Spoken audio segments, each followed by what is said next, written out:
Moby-Dick, or The Whale, by Herman Melville.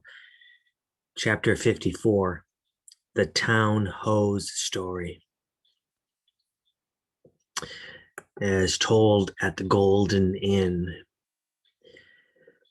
The Cape of Good Hope and all the watery region round about there is much like some noted four corners of a great highway where you meet more travelers than in any other part. It was not very long after speaking the Goni that another homeward bound whaleman, the Town Ho, was encountered. She was manned almost wholly by Polynesians. In the short gam that ensued, she gave us strong news of Moby-Dick. To some, the general interest in the white whale was now wildly heightened by a circumstance of the Town Ho's story, which seemed obscurely to involve with the whale a certain wondrous inverted visitation of one of those so-called judgments of God, which at times are said to overtake some men. This latter circumstance, with its own particular accompaniments, forming what may be called the secret part of the tragedy about to be narrated, never reached the ears of Captain Ahab or his mates. For that secret part of the story was unknown to the captain of the Town Ho himself. It was the private property of three Confederate white seamen of that ship, some of whom, it seems, communicated it to Tashtego with Romish injunctions of secrecy. But the following night, Tashtego rambled in his sleep and revealed so much of it that way that when he was wakened, he could not well withhold the rest. Nevertheless, so potent an influence did this thing have on those seamen in the Pequod who came to the full knowledge of it, and by such a strange delicacy to call it so were they governed in this matter, that they kept the secret among themselves so that it never transpired abaft the Pequod's mainmast, interweaving in its proper place this darker thread with the story as publicly narrated on the ship. The whole of this strange affair I now proceed to put on lasting record. The ancient whale cry upon first sighting a whale from the masthead, still used by whalemen in hunting the famous Galapagos terrapin. That's the Town Ho. For my humor's sake, I shall preserve the style in which I once narrated it at Lima to a lounging circle of my Spanish friends, one Saint's Eve, smoking upon the thick gilt tiled piazza of the Golden Inn. Of those fine cavaliers, the young Dons, Pedro and Sebastian, were on the closest terms with me, and hence the interluding questions they occasionally put, and which are duly answered at the time. Some 2 years prior to my first learning the events which I am about rehearsing to you, gentlemen, the Town Ho, sperm whaler of Nantucket, was cruising in your Pacific here, not very many days' sail eastward from the caves of this, or from the eaves of this good Golden Inn. She was somewhere to the northward of the line. One morning, upon handling the pumps, according to daily usage, it was observed that she made more water in her hold than common. They supposed a swordfish had stabbed her, gentlemen. But the captain, having some unusual reason for believing that rare good luck awaited him in those latitudes, and therefore being very averse to quit them, and the leak not being then considered at all dangerous, though indeed they could not find it after searching the hold as low down as was possible in rather heavy weather, the ship still continued her cruisings, the mariners working at the pumps at wide and easy intervals. But no good luck came. More days went by, and not only was the leak yet undiscovered, but it sensibly increased, so much so that now, taking some alarm, the captain, making all sail, stood away for the nearest harbor among the islands, there to have the hull hove out and repaired. Though no small passage was before her, yet if the commonest chance favored, he did not at all fear that his ship would founder by the way, because his pumps were of the best, and being periodically relieved at them, those 36 men of his could easily keep the ship free. Never mind if the leak should double on her. In truth, well nigh the whole of this passage being attended by very prosperous breezes, the town ho had all but certainly arrived in perfect safety at her port without the occurrence of the least fatality, had it not been for the brutal overbearing of Radney, the mate, a vineyarder, and the bitterly provoked vengeance of Steel-Kilt, a lakeman and desperado from Buffalo. Lakeman? Buffalo? Pray, what is a lakeman and where is Buffalo? Said Don Sebastian, rising in his swinging mat of grass. On the eastern shore of our Lake Erie, Don, but I crave your courtesy. Maybe you shall soon hear further of all that. Now, gentlemen, in square sail brigs and three-masted ships, well nigh as large and stout as any that ever sailed out of your old Callao to far Manila, this lakeman in the landlocked heart of our America had yet been nurtured by all those agrarian freebooting impressions popularly connected with the open ocean, for in their interflowing aggregate, those grand freshwater seas of ours, Erie and Ontario and Huron and Superior and Michigan, possess an ocean-like expansiveness with many of the ocean's noblest traits, with many of its rimmed varieties of races and of climes. They contain round archipelagos of romantic isles, even as the Polynesian waters do, in large part are shored by two great contrasting nations, as the Atlantic is. They furnish long maritime approaches to our numerous territorial colonies from the east, dotted all round their banks, here and there frowned upon by batteries and by the goat-like craggy guns of lofty Mackinac. They have heard the fleet thunderings of naval victories. At intervals, they yield their beaches to wild barbarians whose red painted faces flash from out their peltry wigwams. For leagues and leagues are flanked by ancient and unentered forests, where the gaunt pines stand like serried lines of kings in Gothic genealogies. Those same woods harboring wild Afric beasts of prey and silken creatures whose exported furs give robes to Tartar emperors. They mirror the paved capitals of Buffalo and Cleveland, as well as Winnebago villages. They float alike the full-rigged merchant ship, the armed cruiser of the state, the steamer, and the beach canoe. They are swept by Borean and dismasting blasts as direful as any that lash the salted wave. They know what shipwrecks are, for out of sight of land, however inland, they have drowned many full a midnight ship with all its shrieking crew. Thus, gentlemen, though an inlander, Steel-Kilt was wild ocean born and wild ocean nurtured. As much of an audacious mariner as any. And for Radney, though in his infancy he may have laid him down on the lone Nantucket beach to nurse at his maternal sea, though in after life he had long followed our austere Atlantic and your contemplative Pacific, yet was he quite as vengeful and full of social quarrel as the backward seaman fresh from the latitudes of buckhorn-handled bowie knives.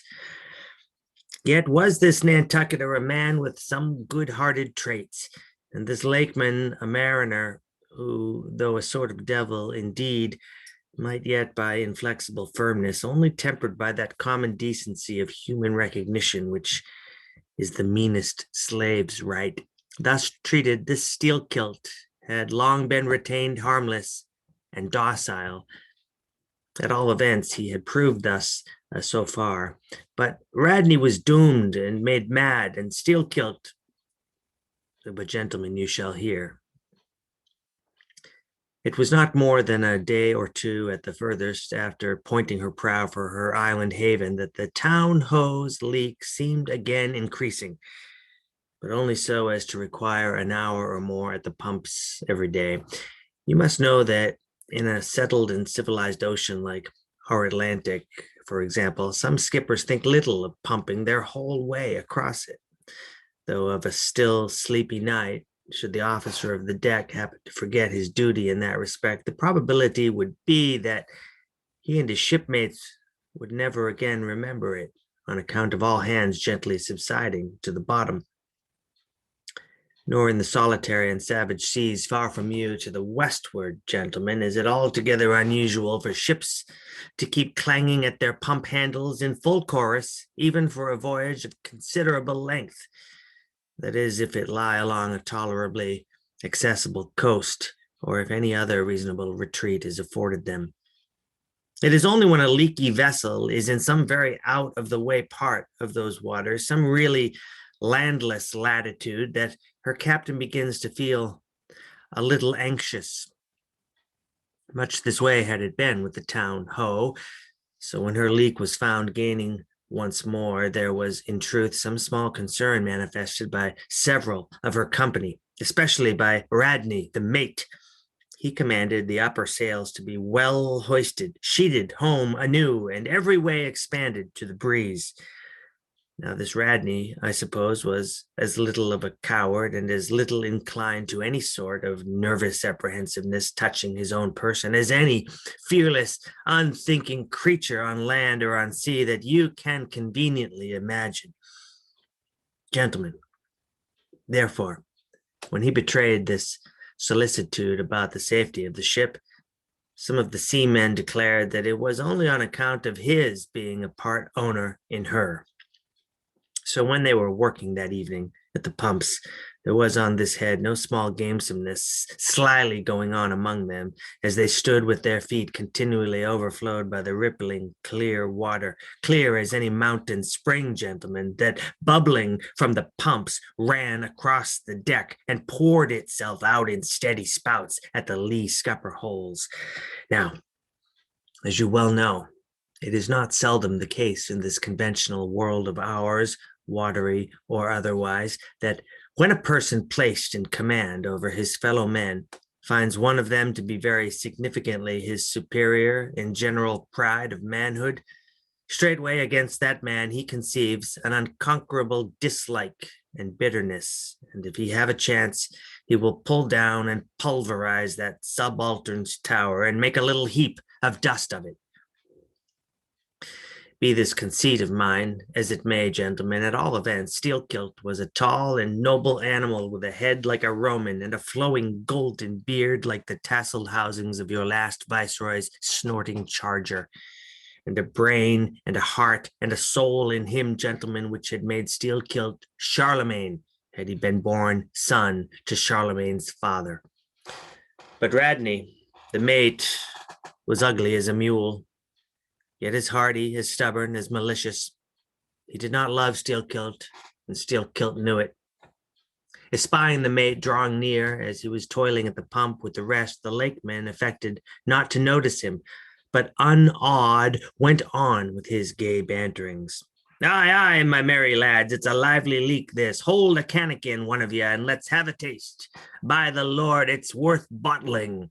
I tell you what, man, old Rad's investment must go for it. He had best cut away his part of the hull and tow it home. The fact is, boys, that Swordfish only began the job. He's come back again with a gang of ship carpenters, sawfish and filefish and whatnot, and the whole posse of them are now hard at work cutting and slashing at the bottom, making improvements, I suppose.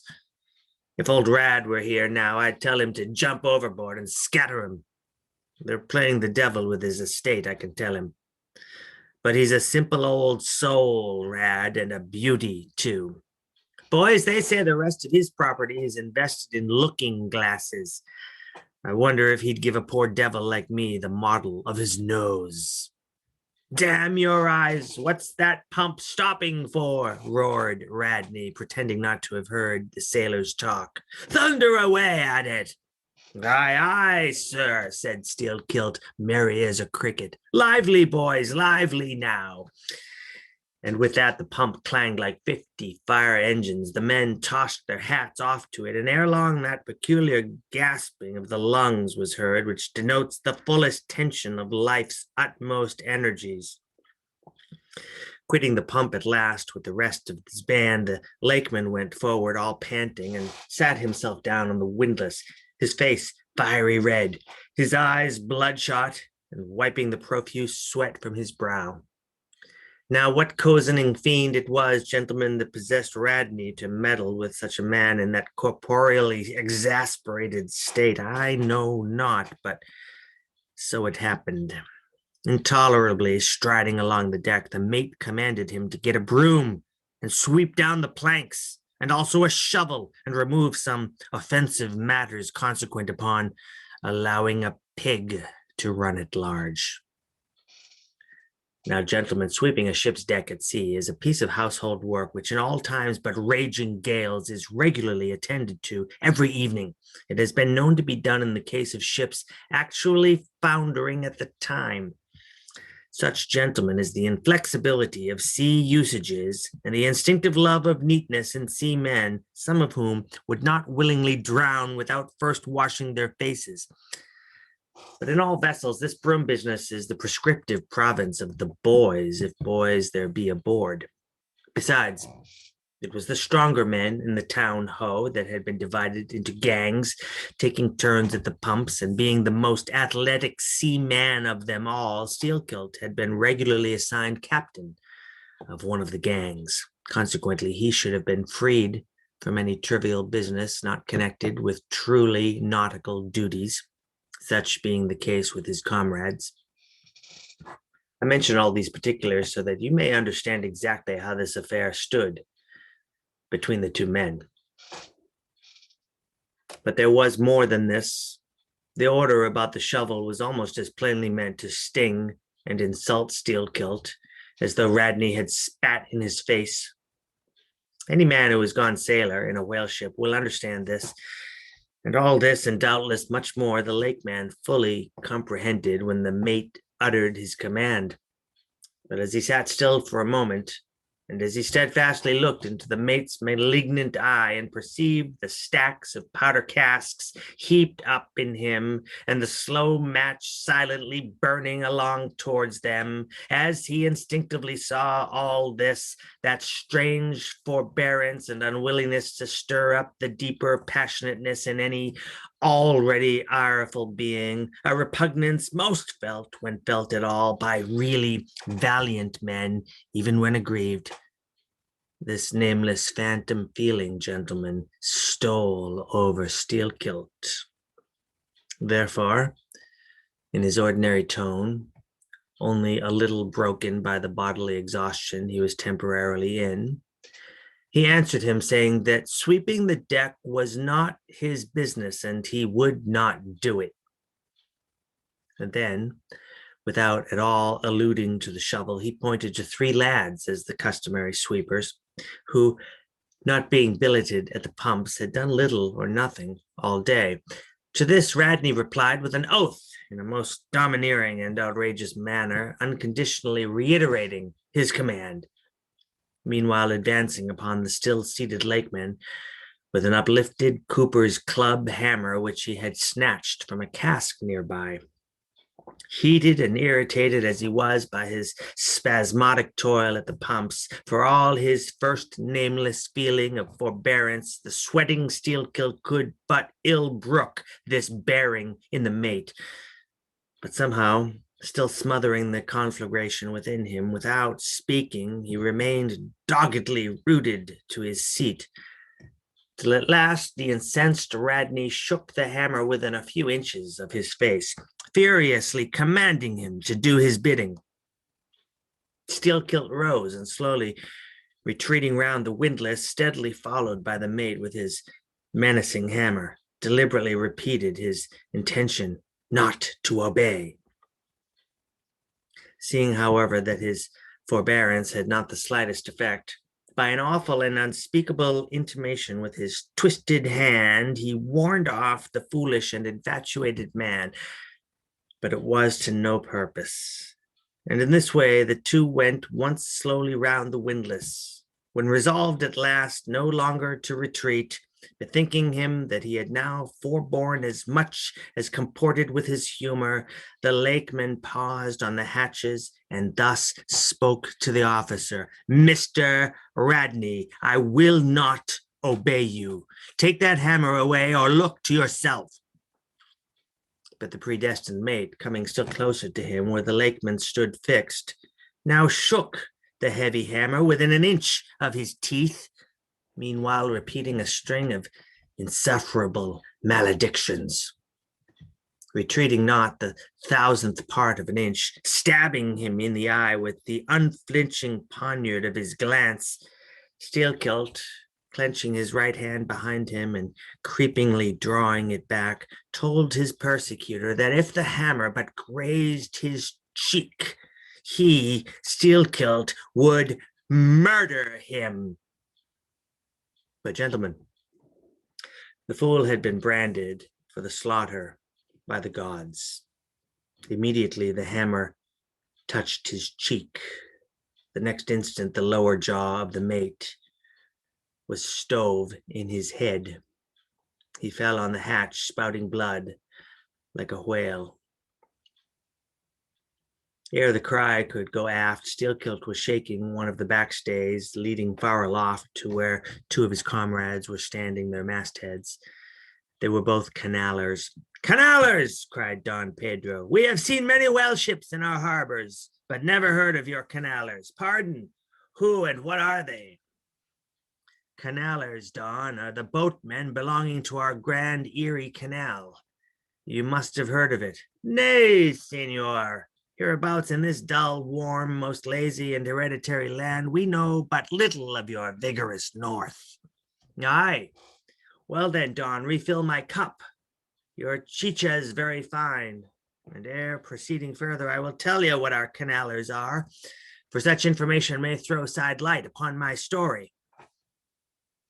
For 360 miles, gentlemen, through the entire breadth of the state of New York, through numerous populous cities and most thriving villages, through long, dismal, uninhabited swamps and affluent cultivated fields, unrivaled for fertility, by billiard room and bar room, through the holy of holies of great forests, on Roman arches over Indian rivers, through sun and shade, by happy hearts or broken, through all the wide contrasting scenery of those noble Mohawk counties, and especially by rows of snow-white chapels whose spires stand almost like milestones, flows one continual stream of Venetianly corrupt and often lawless life. There's your true Ashanti, gentlemen. There howl your pagans, where you ever find them, next door to you, under the long-flung shadow and the snug patronizing lee of churches. For by some curious fatality, as it is often noted of your metropolitan freebooters that they ever encamp around the halls of justice, so sinners, gentlemen, must abound in holiest vicinities.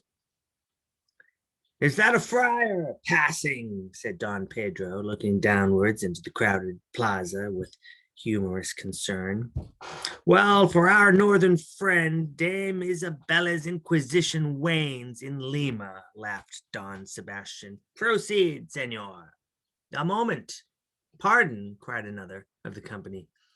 "In the name of all us Limese, I but desire to express to you, sir sailor, that we have by no means overlooked your delicacy in not substituting present Lima for distant Venice in your corrupt comparison.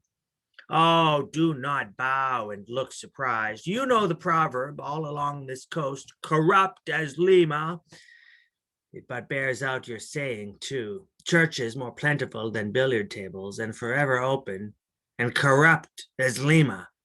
So too Venice. I have been there, the holy city of the blessed evangelist, Saint Mark, Saint Dominic. Purge it.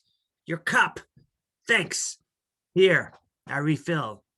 Now you pour out again." freely depicted in his own vocation, gentlemen, the canaller would make a fine dramatic hero, so abundantly and picturesquely wicked is he. Like Mark Antony, for days and days along his green, turfed, flowery Nile, he indolently floats, openly toying with his red-cheeked Cleopatra, ripening his apricot thigh upon the sunny deck. But ashore, all this effeminacy is dashed. The brigandish guise which the canaller so proudly sports, his slouched and gaily ribboned hat betoken his grand features, a terror to the unsmiling innocence of the villagers through which he floats. His swart visage and bold swagger are not unshunned in cities. Once a vagabond on his own canal, I have received good turns from one of these canallers. I thank him heartily, would fain be not ungrateful, but it is often one of the prime redeeming qualities of your man of violence that at times he has as stiff an arm to back a poor stranger in a strait as to plunder a wealthy one. And some, gentlemen, but the wildness of this canal life is emphatically evinced by this, that our wild whale fishery contains so many of its most finished graduates, and that scarce any race of mankind except Sydney men are so much distrusted by our whaling captains.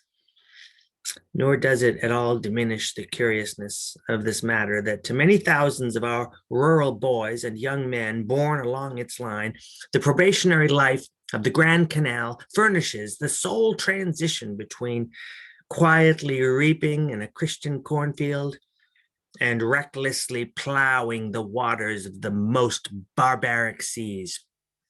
I see, impetuously exclaimed Don Pedro, spilling his chicha upon the silvery ruffles. No need to travel. The world's one Lima. I had thought now that at your temperate north the generations were cold and holy as the hills. But the story. I left off, gentlemen, where the lake man shook the backstay. Hardly had he done so when he was surrounded by the 3 junior mates and the 4 harpooneers, who all crowded him to the deck. But sliding down the ropes like baleful comets, the 2 canallers rushed into the uproar and sought to drag their man out of it towards the forecastle. Others of the sailors joined with them in this attempt, and a twisted turmoil ensued.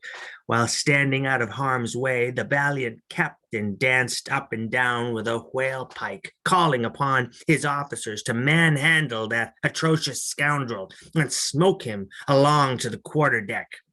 At intervals, he ran close up to the revolving border of the confusion, and prying into the heart of it with his pike, sought to prick out the object of his resentment.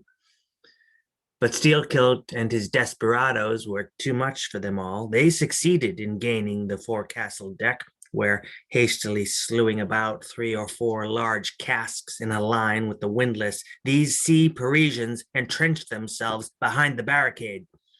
"Come out of that, ye pirates!" roared the captain, now menacing them with a pistol in each hand just brought to him by the steward. "Come out of that, ye cutthroats!" Steelkilt leaped on the barricade and, striding up and down there, defied the worst the pistols could do, but gave the captain to understand distinctly that his, Steelkilt's, death would be the signal for a murderous mutiny on the part of all hands. Fearing in his heart lest this might prove but too true, the captain, a little desisted, but still commanded the insurgents instantly to return to their duty. "Will you promise not to touch us if we do?" demanded their ringleader. Turn to, I make no promise. To your duty. Do you want to sink the ship by knocking off at a time like this? Turn to. And he once more raised a pistol. "Sink the ship," cried Steelkilt. "Aye, yes, let her sink. Not a man of us turns to, unless you swear not to raise a rope yarn against us. What say ye, men?" Turning to his comrades. A fierce cheer was their response. The lakeman now patrolled the barricade, all the while keeping his eye on the captain and jerking out such sentences as these. "It's not our fault. We didn't want it. I told him to take his hammer away. It was boy's business. He might have known me before this. I told him not to prick the buffalo. I believe I have broken a finger here against his cursed jaw. Ain't those mincing knives down in the forecastle there, men? Look to those hand spikes, my hearties. Captain, by God, look to yourself. Say the word. Don't be a fool. Forget it all. We are ready to turn to. Treat us decently, and we're your men, but we won't be flogged. Turn to. I make no promises. Turn to, I say." "Look ye now," cried the lakeman, flinging out his arm towards him. "There are a few of us here, and I am one of them, who have shipped for the cruise, d'ye see? Now, as well you know, sir, we can claim our discharge as soon as the anchor is down, so we don't want a row. It's not our interest. We want to be peaceable. We are ready to work, but we won't be flogged." "Turn to," roared the captain. The Steelkilt glanced round him a moment and then said, "I tell you what it is now, Captain, rather than kill you and be hung for such a shabby rascal. We won't lift a hand against you unless you attack us. But till you say the word about not flogging us, we don't do a hand's turn.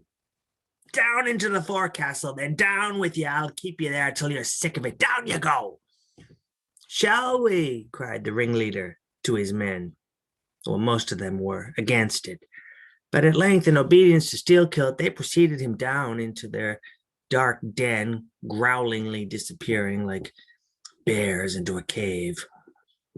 As the lakeman's bare head was just level with the planks, the captain and his posse leaped the barricade and, rapidly drawing over the slide of the scuttle, planted their group of hands upon it and loudly called for the steward to bring the heavy brass padlock belonging to the companyway. Then, opening the slide a little, the captain whispered something down the crack, closed it, and turned the key upon them, 10 in number, leaving on deck some 20 or more who thus far had remained neutral. All night, a wide-awake watch was kept by all the officers, forward and aft, especially about the forecastle scuttle and fore hatchway, at which last place it was feared the insurgents might emerge after breaking through the bulkhead below.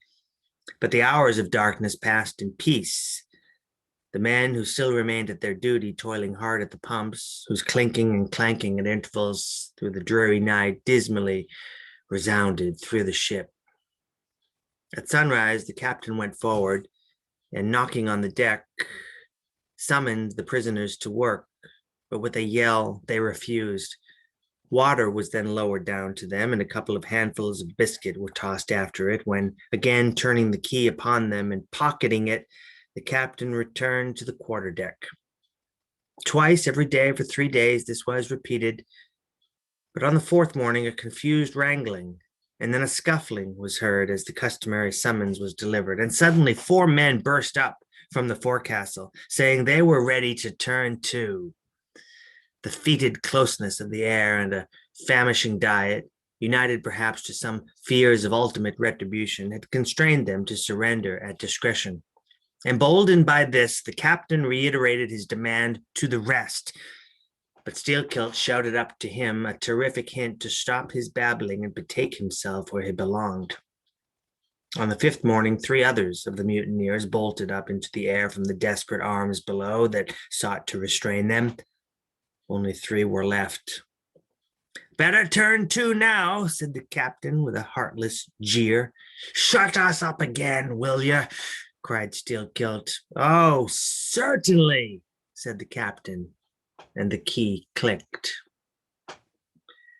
It was at this point, gentlemen, that, enraged by the defection of 7 of his former associates, and stung by the mocking voice that had last hailed him, and maddened by his long entombment in a place as black as the bowels of despair, it was then that Steelkilt proposed to the 2 canallers thus far apparently of one mind with him, to burst out of their hole at the next summoning of the garrison, and armed with their keen mincing knives, long crescentic heavy implements with a handle at each end, run amuck from the bowsprit to the taffrail, and if by any devilishness of desperation possible, seize the ship.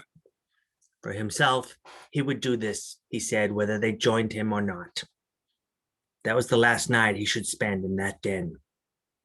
But the scheme met with no opposition on the part of the other two. They swore they were ready for that, or for any other mad thing, for anything, in short, but a surrender. And what was more, they each insisted upon being the first man on the deck when the time to make the rush should come. But to this their leader as fiercely objected, reserving that priority for himself, particularly as his two comrades would not yield the one to the other in the matter, and both of them could not be first, for the latter would but admit one man at a time. And here, gentlemen, the foul play of these miscreants must come out. Upon hearing the frantic project of their leader, each in his own separate soul had suddenly lighted, it would seem, upon the same piece of treachery, namely, to be foremost in breaking out, in order to be the first of the three, though the last of the 10, to surrender, and thereby secure whatever small chance of pardon such conduct might merit. But when Steelkilt made known his determination still to lead them to the last, they in some way, by some subtle chemistry of villainy, mixed their before secret treacheries together, and when their leader fell into a doze, verbally opened their souls to each other in 3 sentences, and bound the sleeper with cords, and gagged him with cords, and shrieked out for the captain at midnight. Thinking murder at hand and smelling in the dark for the blood, he and all his armed mates and harpooneers rushed for the forecastle. In a few minutes, the scuttle was opened, and bound hand and foot, the still struggling ringleader was shoved up into the air by his perfidious allies, who had once claimed the honor of securing a man who had been fully ripe for murder. But all these were collared and dragged along the deck like dead cattle, and side by side were seized up into the mizzen rigging like 3/4 of meat, and there they hung till morning. "Damn ya!" cried the captain, pacing to and fro before them. "The vultures would not touch ye, you villains." At sunrise, he summoned all hands, and separating those who had rebelled from those who had taken no part in the mutiny, he told the former that he had a good mind to flog them all round. Thought, upon the whole, he would do so. He ought to. Justice demanded it. But for the present, considering their timely surrender, he would let them go with a reprimand, which he accordingly administered in the vernacular. "But as for you, you carrion rogues," turning to the 3 men in the rigging, "for you, I mean to mince you up for the trypots." And seizing a rope, he applied it with all his might to the backs of the 2 traitors till they yelled no more, but lifelessly hung their heads sideways as the 2 crucified thieves are drawn. "My wrist is sprained with you," he cried at last, "but there is still rope enough left for you, my fine bantam, that wouldn't give up. Take that gag from his mouth and let us hear what he can say for himself." For a moment, the exhausted mutineer made a tremulous motion of his cramped jaws, and then painfully twisting round his head, said in a sort of hiss, "What I say is this, and mind it well. If you flog me, I murder you. Say you so, then see how you frighten me." And the captain drew off with the rope to strike. "Best not," hissed the lakeman, "but I must." And the rope was once more drawn back for the stroke. Steelkilt here hissed out something inaudible to all but the captain, who, to the amazement of all hands, started back, paced the deck rapidly 2 or 3 times, and then, suddenly throwing down his rope, said, "I won't do it. Let him go. Cut him down, do you hear? But as the junior mates were hurrying to execute the order, a pale man with a bandaged head arrested them, Radney, the chief mate. Ever since the blow, he had lain in his berth. But that morning, hearing the tumult on the deck, he had crept out, and thus far had watched the whole scene. Such was the state of his mouth that he could hardly speak, but mumbling something about his being willing and able to do what the captain dared not attempt, he snatched the rope and advanced to his pinioned foe. "You are a coward," hissed the lakeman. "So I am, but take that!" The mate was in the very act of striking when another hiss stayed his uplifted arm. He paused, and then pausing no more, made good his word, spite of Steelkilt's threat, whatever that might have been. The three men were then cut down. All hands were turned to, and sullenly worked by the moody seamen, the iron pumps clanged as before.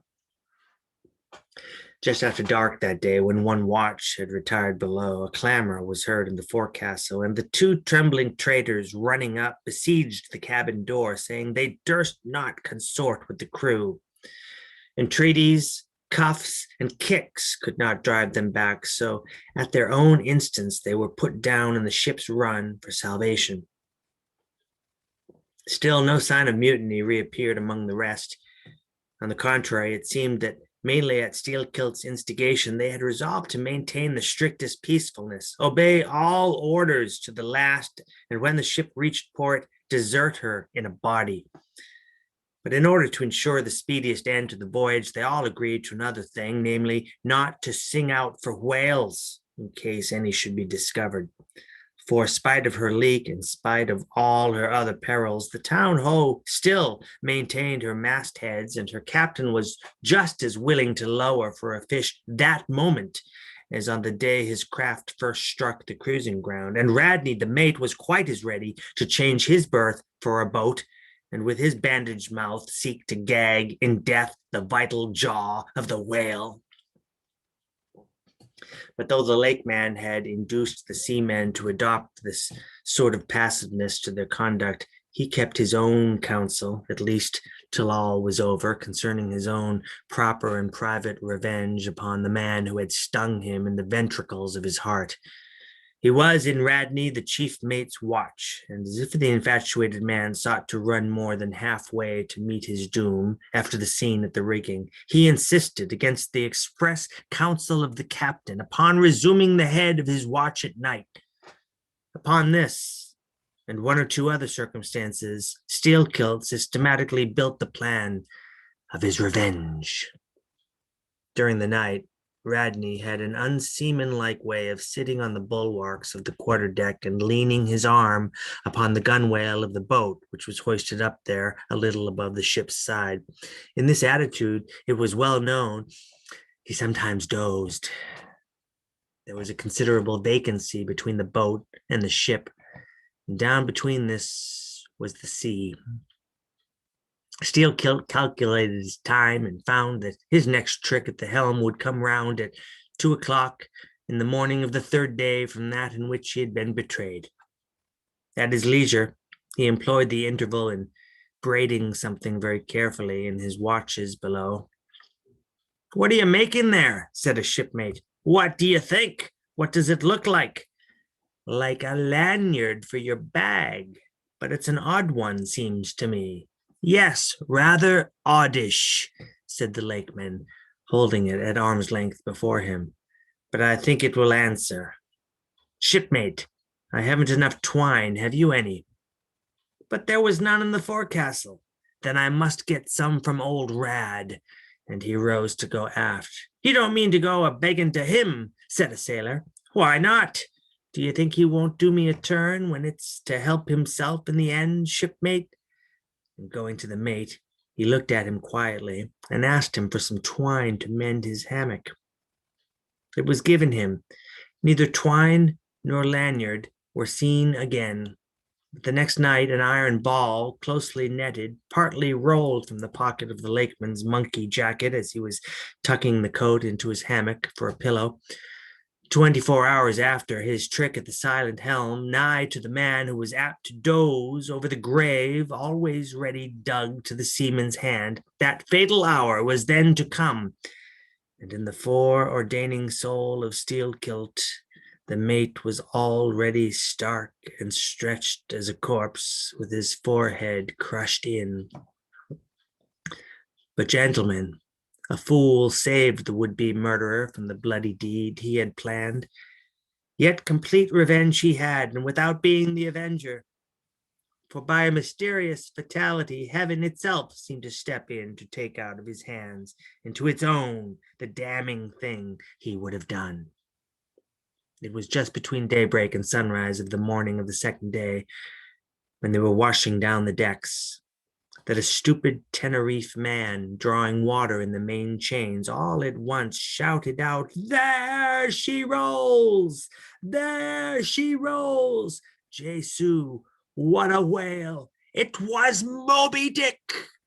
Moby-Dick!" cried Don Sebastian. "Saint Dominic, Sir Sailor, but do whales have christenings? Whom call you Moby-Dick?" "A very white and famous and most deadly immortal monster, Don. But that would be too long a story." "How? How?" cried all the young Spaniards, crowding. "Nay, Dons, nay, I cannot rehearse that now. Now let me get more into the air, sirs." The chicha, cried Don Pedro. "Our vigorous friend looks faint. Fill up his empty glass." "No need, gentlemen. One moment, and I proceed." Now, gentlemen, so suddenly perceiving the snowy whale within 50 yards of the ship, forgetful of the compact among the crew, in the excitement of the moment, the Tenerife man had instinctively and involuntarily lifted his voice for the monster, though for some little time past it had been plainly beheld from the 3 sullen mastheads.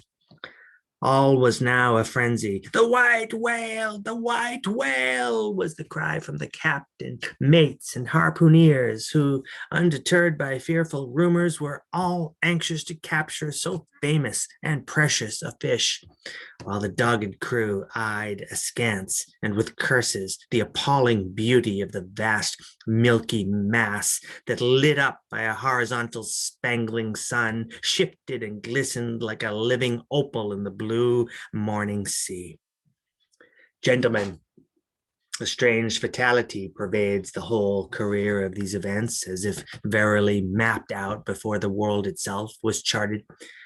The mutineer was the bowsman of the mate, and when fast to a fish, it was his duty to sit next him, while Radney stood up with his lance in the prow, and haul in or slacken the line at the word of command. Moreover, when the 4 boats were lowered, the mates got the start, and none howled more fiercely with delight than did Steelkilt as he strained at his oar. After a stiff pull, their harpooneer got fast, and spear in hand, Radney sprang to the bow.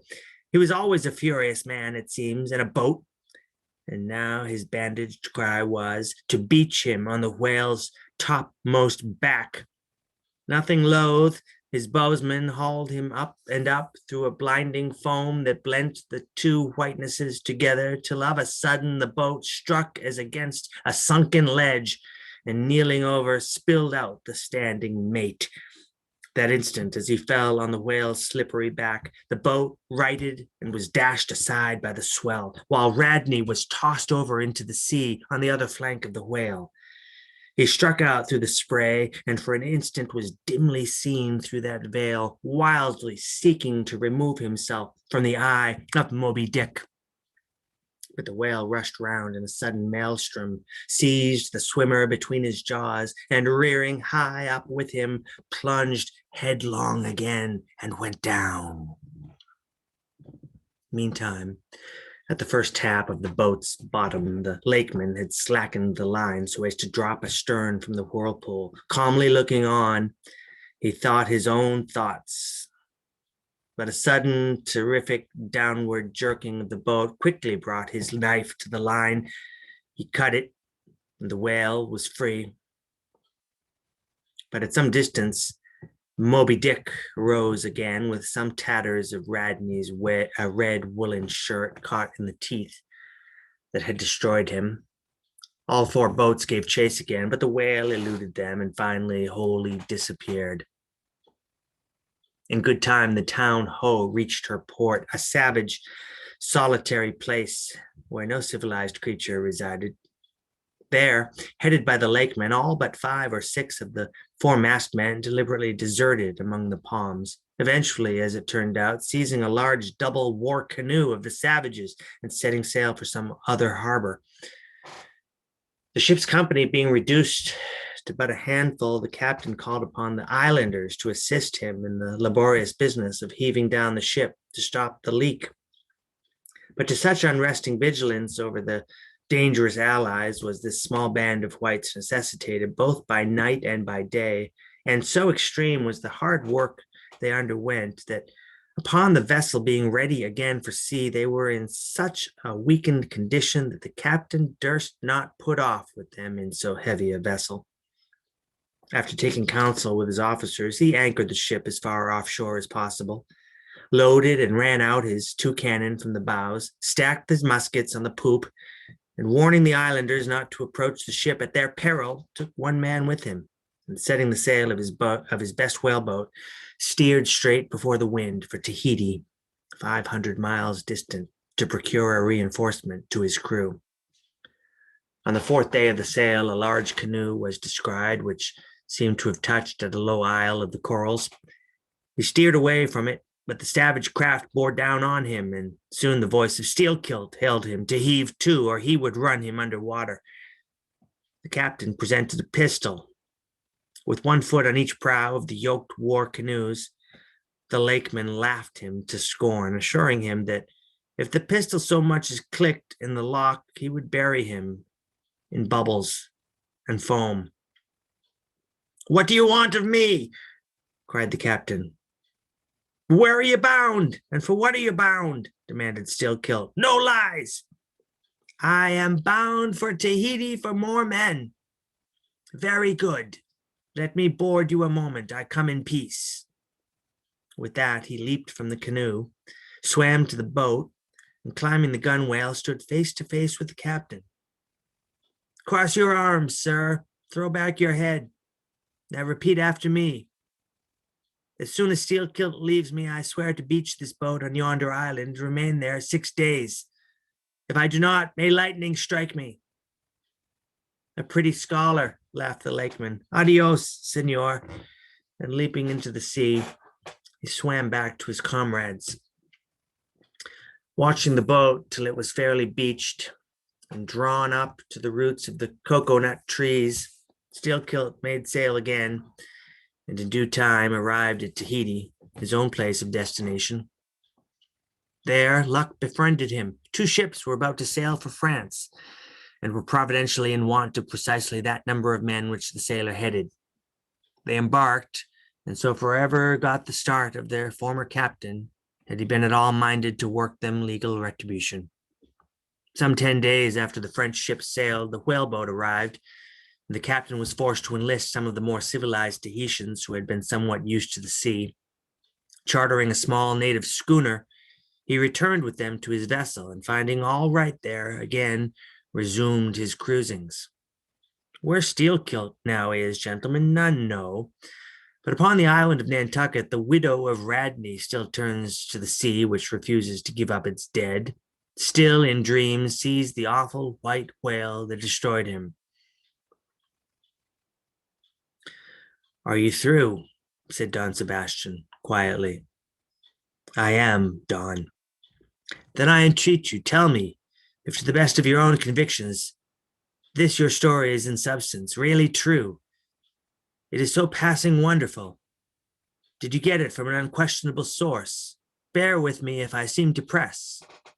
Also bear with all of us, Sir Sailor, for we all join in Don Sebastian's suit," cried the company with exceeding interest. Is there a copy of the Holy Evangelists in the Golden Inn, gentlemen? Nay, said Don Sebastian, but I know a worthy priest nearby who will quickly procure one for me. I go for it. But are you well advised? This may grow too serious. Will you be so good as to bring the priest also, Don? Though there are no auto de fe in Lima now, said one of the company to another, I fear our sailor friend runs risk of the archiepiscopacy. Let us withdraw more out of the moonlight. I see no need of this. Excuse me for running after you, Don Sebastian, but may I also beg that you will be particular in procuring the largest size evangelist you can. This is the priest. He brings you the evangelist, said Don Sebastian gravely, returning with a tall and solemn figure. Let me remove my hat. Now, venerable priest, further into the light, and hold the holy book before me that I may touch it. So help me heaven, and on my honor, the story I have told you, gentlemen, is in substance and its great items true. I know it to be true. It happened on this ball. I trod the ship. I know the crew. I have seen and talked with Steelkilt since the death of Radney.